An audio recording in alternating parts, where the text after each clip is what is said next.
Ladies and gentlemen, honorary guests and fellow students, I welcome you to the Hoffmann Lecture 2016.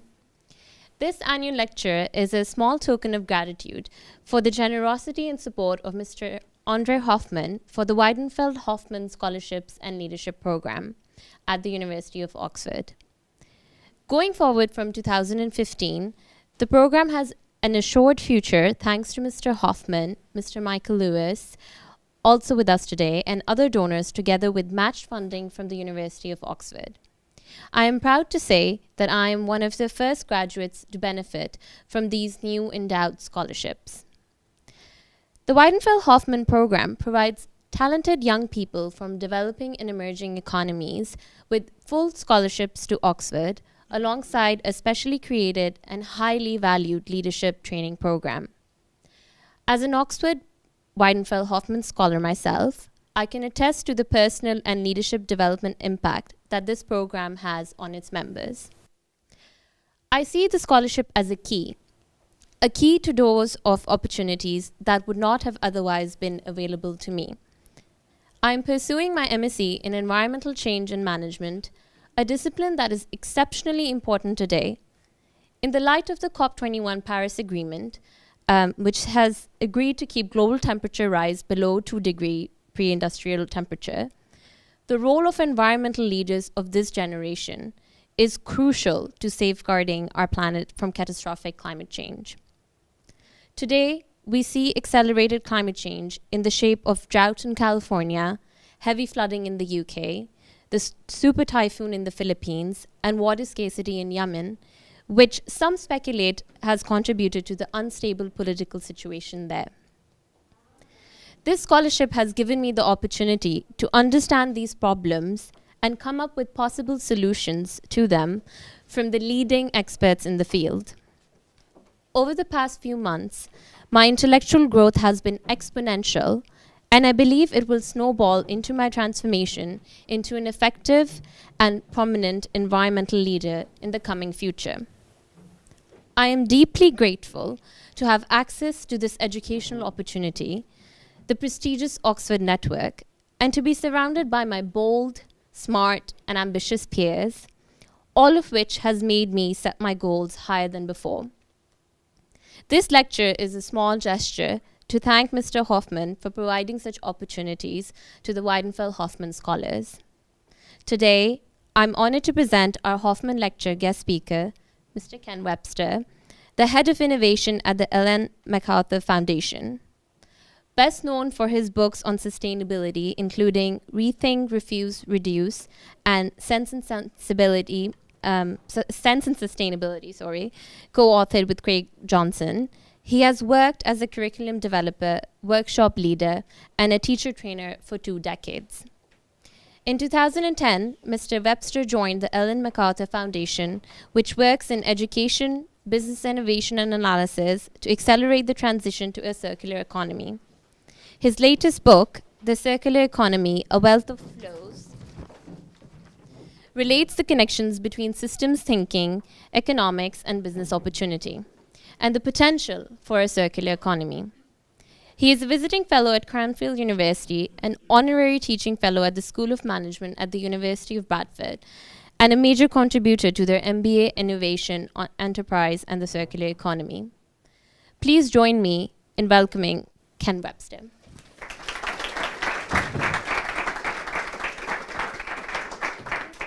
No, I don't need that. I've got this anyway for the camera. Well, welcome everyone. Great to see. I always like it when the room's nearly full. It's always very impressive, even if it is a very small room in some ways. No, it's absolutely great. I'm going to move quite quickly, and I hope we can have quite a lot of time and opportunity for questions, and if you really must, you can interrupt. First of all, I'd like to add my thanks to André Hoffmann for inviting or allowing me to come here, and to St. Cross for hosting it.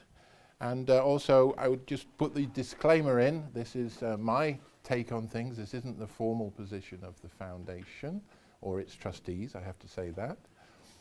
But I thought it'd be nice to do an exploration of some of the big ideas And I'm going to play a little bit with philosophy, design, business, and economics. So it's a bit of a ride around some things.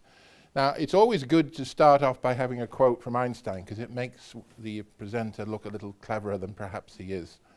But it is quite important that what we're really looking at today is the opportunity to rethink things by having a different perspective. So it's looking at old problems that you'll all be familiar with, but we'll try and look at them from a slightly different way. And in our work in the, if you like, in at least in Europe and parts of the developed world, and I think elsewhere, we're used to using the telescope for the distance, we're used to using a microscope for the detail, but less commonly do we drop the detail. We use the macroscope. It's a word popularized or tried to be popularized by Joel de Rosnay in the late 70s. It ended up being the title of a sci-fi novel, I think. And didn't really catch on, but it's important that we do have a look at what he called the macroscope, the big picture. And so it will be quite broad brush, and I hope it'll be quite stimulating. Now we know about the existing economy. This is the linear one, take, make, and dispose.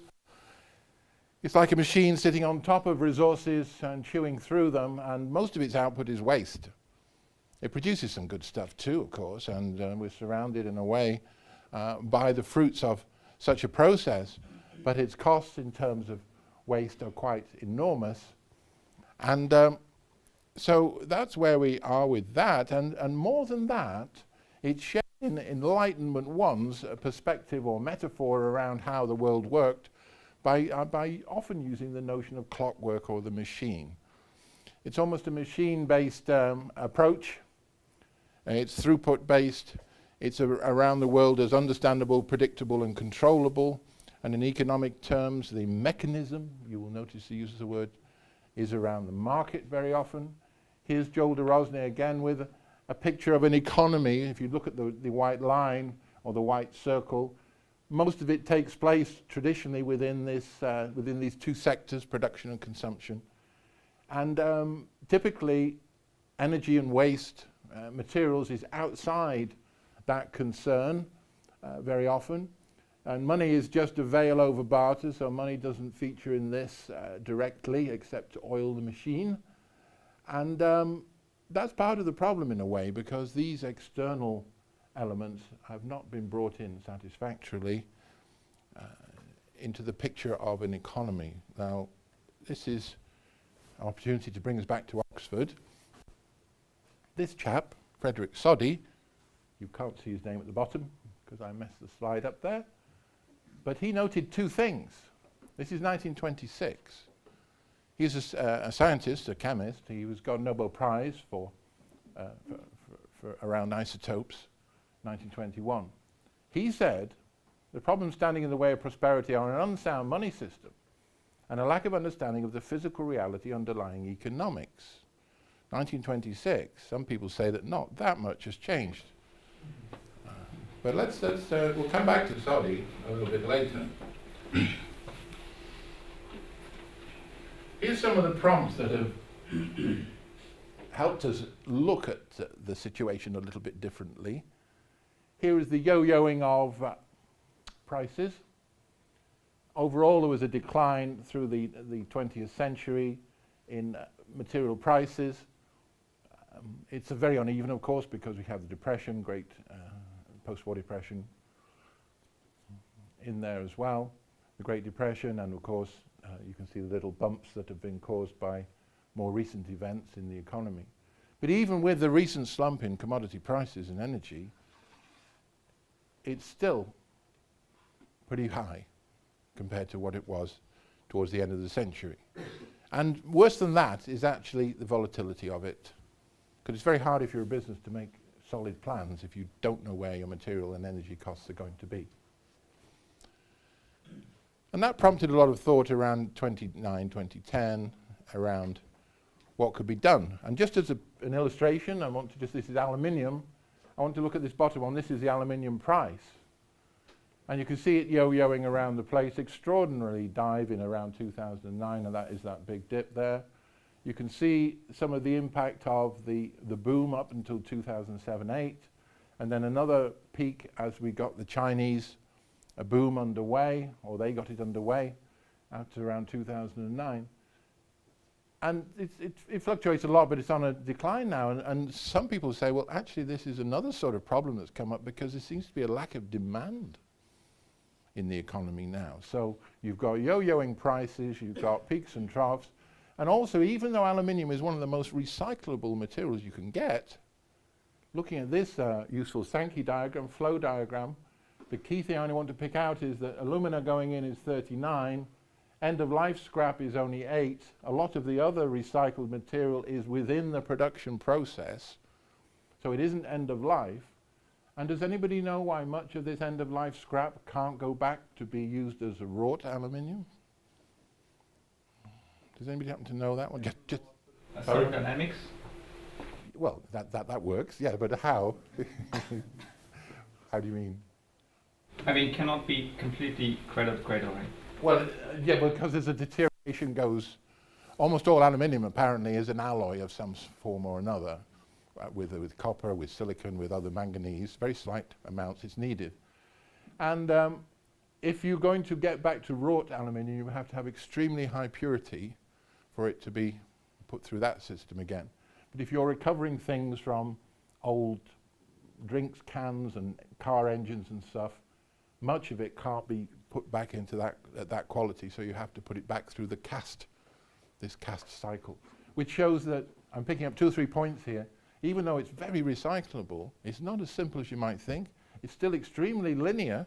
Much of this aluminium is going into infrastructure, which you won't see it come out of that for decades.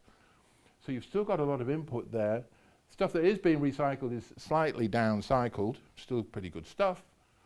And so that you can see that even with high value, useful material, getting the flow of materials to be properly circular is extremely hard task when it comes down to the nitty-gritty. But that's not my main question today. I'm going to look at what else is wrong with the economy. So you've got the materials, so you've got perhaps the energy thing. But this is also quite striking.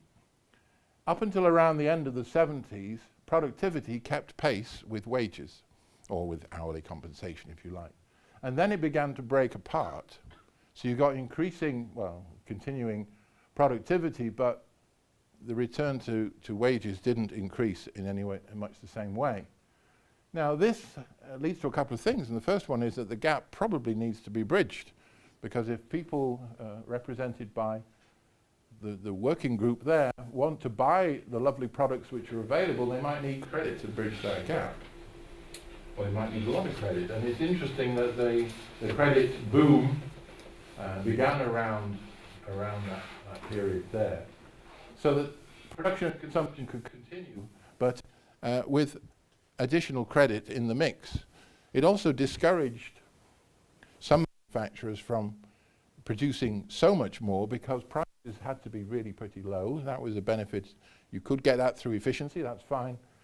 But they also found that it was, like General Motors found it was quite profitable to lend people the money to buy their cars. Not just make cars and sell them, but to get into the form of financing.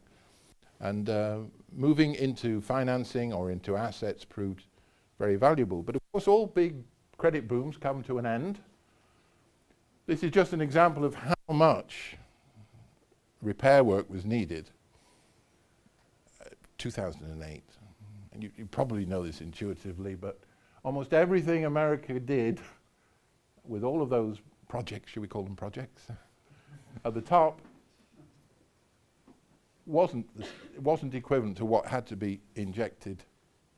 And of course they had all that money in a cupboard, didn't they? Just waiting to be handed out. So this was, if you like, there's a credit issue there, there's productivity and wage returns are not keeping pace. Costs of some things are rising very sharply. This is in America again, the cost of a college education is rising much faster than median family income. It's common in many countries. Costs of housing, costs of rent and housing have also grown faster than incomes. And to top it all, this is just for 13 of the OECD countries, there has been a long-term, we're talking back to the 60s, a long-term decline in growth. So that if you ask, is the linear economy working great except for some pollution, except for some energy and waste, the answer is, it depends what you mean by successful, for whom, over what period. It's becoming less enjoyable, should we put it that way. And so people like Buckminster Fuller, a designer from the 20th century, came up with this idea, and others were saying similar things, that you don't change fighting existing reality. Don't just try and make it a little bit less bad. Don't try and make the linear economy a little bit less bad. Why not build something that's much more ambitious, much more effective, and which really just outcompetes the existing model and makes it obsolete? So what sort of model could that be? So we've had an economy that depends on, it uses ideas of equilibrium. It was tended to be based on a mechanistic approach. It didn't include everything that appears to be important in the system. So what could we do instead? Well, it's quite simple. There's the new model of the economy. Energy flows through, materials cycle forever. It's got a history to it. It sort of works. That's a sort of economy in a way. Flow of resources, and it seems to work. Another interesting thing, this is a breakdown of types of system. Anybody who's thinking that systems are basically mechanistic and deterministic, or they are random, has been having a little bit of trouble living with the reality is that the bulk of real-world systems are complex adaptive systems. They're in the middle here. They're not mechanistic and they're not random. They're something in between. So we would perhaps logically need to look at the economy as if it was a complex adaptive system. To use a lot of systems thinking, if you like, in that sense. So we're not having levers for outcomes. We've got potentials and possibilities and sense of direction or patterns. And another element of that systems thinking is an emphasis on stocks as well as flows. It seems very odd that the economy that we have at the moment just tends to measure the flow. It doesn't say much about the value of stocks. Now, if we just flip to the carbon cycle for a moment, here the stocks are absolutely huge and the fluctuations, although big, are nowhere as big as the stocks. But we know from our system thinking that relatively small amounts of emissions caused by humans can iterate through the system to cause a lot of instability in the model. So being able to look at stocks intelligently as well as the flows and deal with this sort of feedback and how feedback can affect outcomes is probably part of a new set of thinking towards the economy, as is working at all scales. Most of these real-world adaptive systems, particularly if you take the living ones, they're not just sharks. It's sharks through to phytoplankton, and all of it matters. So if we're looking at systems and say we use the bloodstream as an analogy for the economy there, for money flowing through, it has to reach your toes. Because if it doesn't, it might be first inconvenient and then potentially fatal. So it's the idea that the whole thing has to thrive top to bottom. You can't just go choosing the top bits. And so we get to a sort of diagram that's quite familiar in the circular economy sense. Here's the linear economy down the middle. And then we've got these feedback loops on either side. On the right-hand side, it's the technical material cycles. And this is based on the work of Braungart and McDonough, Cradle to Cradle, and Janine Benyer's biomimicry. On the left-hand side, you have the biocycles. The idea is that they all decay. Second law of thermodynamics always wins. Everything, entropy always increases. But we can do much more in that process. So many people naively thought, well, recycling's a big thing, a big deal. No, it's not. Not in this sort of model. This sort of model says, and with some mathematics worked out by folks at McKinsey and elsewhere, increased profitability is attached more to the inner circles, not the outer ones. If you want to make an economic and business case for having a more circular economy, you don't start looking at recycling. You start here with stock maintenance. You start here on the right by not selling people stuff, but making them users. Because why do you want a consumer of a physical, durable product? The word consume means to destroy, to use up, to burn out. Now, actually, most of the time, this college, this table, that microphone, it isn't used up, it's used. And it could be used for a longer length of time. It could be provided as a service. It could be, why do we call that consumption? And in this model, we tend not to, because that whole idea, oh, let's have a consumption of durables, sounds a very strange idea, because a lot of embedded energy and quality is in these products. Can we not get more return out of them before they inevitably decay? So you don't start with the recycling, you start at the maintenance, and the repair, reuse, refurbishment side of things if you're looking for additional revenue. On the left-hand side with the biological products, you're looking at cascading things. In other words, getting value out of it as it decays in stages. You don't go straight from a tree to a furnace. You've lost all the intermediate possibilities of that tree. I always noted that when I saw a dead deer in the woods that had decomposed. I mean, I knew that hundreds of different sorts of creatures had taken their food from that deer as it decomposed.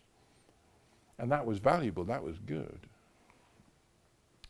So extracting, whether it's energy through anaerobic digestion, whether it's getting biogas, whether it's getting certain forms of chemicals, this is important. But the key thing for both is you regenerate capital on the left-hand side by helping it go through the living system so that you can have another set of resources. And on the right-hand side, potentially, you can restore quality if you have enough energy and if you can put enough effort into that, you can restore or even upcycle on that side. Now, who's behind a lot of this? That's just a shortcut. It's not just come out of nowhere. It's got a long history. These are all systems thinkers. They see the economy more as an ecosystem of businesses. They don't see it as just more throughput. They see it as optimizing the whole system. And these are some of the operators in that space. All the circular economy tends to do is aggregate and synthesize around this general approach. And what does it lead to? Well, I'm not doing an advertising thing for the foundation, but here's some of the questions we were trying to get people to help us with. Because what you had before was, you had Cradle to Cradle and other design philosophies, Buckminster Fuller's and others, but they hadn't really looked at the business and economic advantage of shifting a perspective. So we helped to try and answer some of the questions. What could we do with the amount of materials in flow? How could we make good business models out of selling products as services and so on?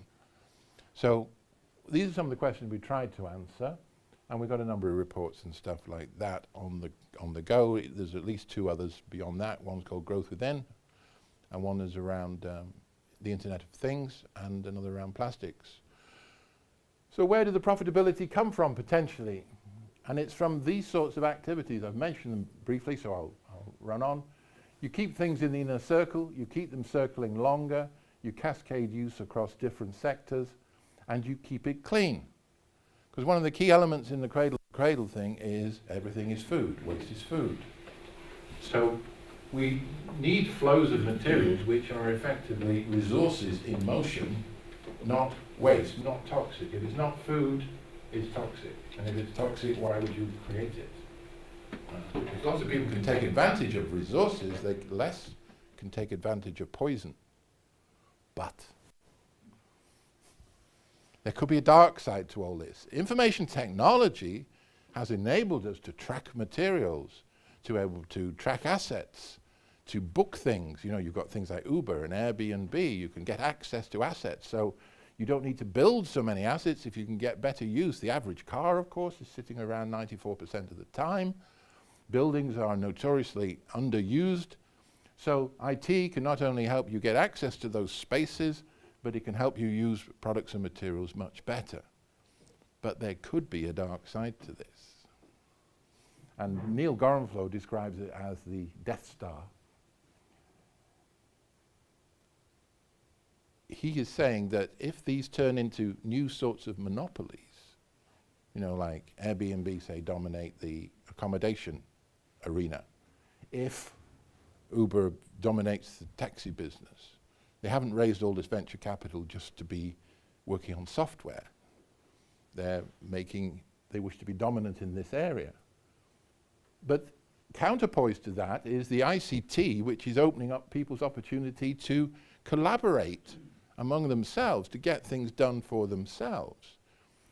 George Umrah from the States, a professor there, says the killer application for 3D printing is the circular economy. It's the idea if we had clean and good materials all over the world, 3D printing and other forms of additive manufacture could be the #1 application for it. I would really eat into the waste idea, because we would be using not a destructive way of production where we subtract, but where we merely add materials together to get what we want. And this tension seems to be emerging now. Sharing economy is mentioned a lot, but people say, well, it's not really sharing if it's about new forms of monopoly dominating different sectors in the economy. And Paul Mason, a commentator from, I think, Channel 4's economics editor, he made this little point here, which I think is fascinating. And it's worth reading out. I'll read it in case you can't see it. The key contradiction in modern capitalism is between this emerging possibility of free, socially produced abundant goods and a system of monopolies, banks and governments forced to behave desperately to maintain information asymmetry. In other words, the latter group depend on scarcity. They need scarcity. Whereas a circular economy energized by information technology could allow more people to make more things. It could allow access and abundance, not scarcity. Where should we stand with this? Do we have to, do we say, like that image of the ecosystem, well, there are going to be some sharks, there are going to be some plankton, there's going to be things in between. Why worry? There's going to be all sorts of these things. But it's very interesting that abundance is tanking the price of everything, says Mason. We may be able to say we can have whatever we need if it's designed in the right way and produced with some of these new technologies. We can have access to the solutions we need by cleverly exchanging between ourselves. And of course there are many alternatives to, say, Airbnb. Here's just a couple of examples, lots of startups on the go, so that there is a spectrum out there. So you can night swapping or be welcome. And there's even one that just focuses on people who want to stay, who are cyclists. I think it's based around the idea we can get a nice warm shower here and talk with other cyclists and so on, network around, and particularly America with that. So it's sorting things out for ourselves. All right, so back to the systems thing a little bit, that was partly in there. This is how we traditionally do things on the left. Efficiency, doing things right, bigger scale, faster, use less energy and materials and so on. But if this is a system that works, it's got a return element to it. Efficiency isn't the main payoff. It isn't just about production. It's about effectiveness. Can that cycle be closed? Lungs are not effective. Circulatory systems are not effective if they don't have a return mechanism or return pattern. And Gunter Pauli, who writes a lot in this area, says that what needs to be changed is a shift from ever lower costs as the mantra to ever higher generation of value with what is locally available. Because he would argue, though you might well have the sharks and the herring and all of the top of the system, if people can't get access to resources, if they can't make things for themselves, if they can't build up an economy more locally, it isn't going to work. Particularly when you consider that many more formal jobs are being gobbled up by AI, by artificial intelligence, and the second age of machines, as some call it. So Gunter Pauli and others talk about multiple cash flows. You don't just have coffee waste and throw it away. You can grow mushrooms with it, you can produce animal feed, you can get many income flows from coffee grounds. If you think about it carefully, you can get biogas and so on and so forth. So this is the idea of multiple cash flows, starting a lot with local and regional work. So building the bottom of the economy up at the same time as you've got the big players, because if you want big jobs done, you're always going to need big players. And here's an example of a big player. Leontino Balbo, he's a sugarcane magnate. He decided he wanted to grow a monoculture in tropical, subtropical regions, but he didn't want to do it in the way that was degrading the soil. He didn't want to make lots and lots of inputs. So now, after studying the soil in total for 17 years, luckily he owned or was able to do that because of his position, he got what he called the soil coming right. And it was a particular fungi that helped maintain the quality of the soil, he found out. And when he could get that back into his fields, he now produces 3 million tons of organic sugar without having to have fossil fuel inputs, without having to have I don't think anything in the way of pesticides and so on. So that was actually a great example of thinking big but doing the systems thinking. All he did was understand the ecology of the fields, the plants, the animals, the creatures, the fungi, and put it all together in search of better business opportunities. So again, if you like, the key to it is systems thinking. The key to it is rethinking what we've got already. And I put it together as a sort of sandwich here, in case you know, I've only got limited time. There is a philosophy behind it. Some people say, oh, let's just get on with the business. That's great. Let's design great products. And the middle bit is more cradle-to-cradle stuff, which let's start with the middle. Everything is food. There are 2 cycles. The shift to renewables. And from selling goods and services to selling performance. And rebuilding and maintaining capital. So the loop has to close. You've got to have an opportunity for more useful flows so you can have more and better flows. And a systems thing comes in there too. Celebrate diversity. Systems are not resilient if they don't have a great deal of diversity and redundancy built in. So this is a great argument for all sorts of diversity because it is a source of creativity and resilience. But the top bit needs a philosophy, it needs a story. And the story appears to be around systems thinking because the world is full of non-linear dynamic systems. And maybe economics will be catching up with that, because it should. It used to reflect the science. Not a lot of it reflects the science now, we're told, or I'm told. And it also needs enabling. All systems have rules of the game which regulate the interactions between the parts. And here are a couple. And one's quite surprising, just to tease you, because historically, environmentalists and others have often just looked at the resources side. They go, money, finance, I don't care. It's not really, you know, it's difficult. And an old call is if you want resources to be used properly, you've got to make sure that the prices assist markets by making the markets transparent. So we need prices to reflect the full costs. But it seems we also need something to do with money. We'll get to that now. Here's the tax question. We often put it in our stuff at least. Why are you taxing people? Come on, what are you taxing people for? You've got lots of people and they'd like to do lots of things, so why do you tax them? Why not tax the things which are in shorter supply, like resources and energy? This leads to better use of resources. It makes sure they're used in a resource-conserving way. And it liberates humans to do lots of other things if they're not being taxed to destruction. Because nobody really answered me the question, why should we tax people in this modern age? At one time it was probably more convenient. But now?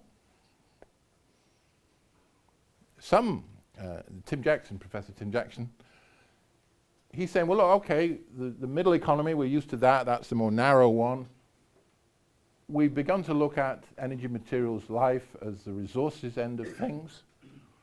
But isn't money part of this? Isn't money more than just oil in the machine? Isn't it more like rocket fuel? I didn't know, and I lived quite a long time, I didn't know until a couple of weeks ago, and it was always a puzzle. How did Hitler get from 1933 to be able to run a Second World War. Did you ever ponder that? You know, how did he rebuild Germany? He didn't just build an autobahn and a few tanks. He wasn't allowed by the restraints of the time to just print money, but the Reichschancellery and all significant industries got together to create what are called MIFO bills. It was essentially a credit boom. He created his own credit boom. They could go from nothing to a war in 5 or 6 years. And this is what happened in China too. Following the dip, the near collapse in the more western side of the financial system, China really injected a lot of credit into the system after 2009 through to 2012-13. So maybe money has to be part of our discussion if we are interested in the economy working. You can't just say, I do resources, I do production and consumption, and go, oh, money doesn't matter. Well, Steve King is coming to the foundation in April to give a talk. He's very much sure that money is endogenous, is part of the way the economy works. He says that two things really allow growth. One is credit, and one is what's called exergy, which is the ability of energy to do work, you know, in excess of what it takes to get the energy out of the ground or wherever it is. So maybe our economy has money in it too, and maybe it has diversity in it too. Just teasing you with this. There is quite a lot of work around complementary currencies, because why not have your own currency? Currency is a system of trust between people. You know, people don't have huge stocks of money in their cupboard which they suddenly get out and then are invested. So perhaps, to take into Joel de Rosny's diagram, saying perhaps we have a bigger picture as resources in energy. That would be good. So that would be part of the circular economy. The yellow line or whatever it is doesn't quite capture all the waste and entropy, because we can't do that. It isn't that system. It's always going to be open. But perhaps we also have this too. We look at money, debt, and banks, and how that can be, and those can be energized to allow the right sort of production and consumption. So maybe this is the framework I'm teasing you with for an effective circular economy. It's got money, debt, and banks in it. It's got resources and energy in it, and it's got this tension, back to the title of the talk, between allowing access or encouraging or enabling access and abundance to solutions, or is it still about preserving scarcity and using ICT to create new forms of monopoly, new forms of how do you charge people for something? Now it's very exciting times if all of this is in play. And I want to just go back to that's the virtually the last slide. I just want to go back to this one coming up. You all can almost see it in when you're looking at people's work. A lot of people just want to look at the middle one. Oh, I just do the business thing. Thank you. Great. We can do good things there. Fine. Some other people say, well, look, what's the narrative? What's the story? How does it fit with changing intellectual position? And other people say, well, look, all systems have rules. Do we need different rules to do a circular economy? And so in a way, I'd like to leave you with that. Circular economy potentially on the page. And I'd like to open it up for some questions. So thank you very much.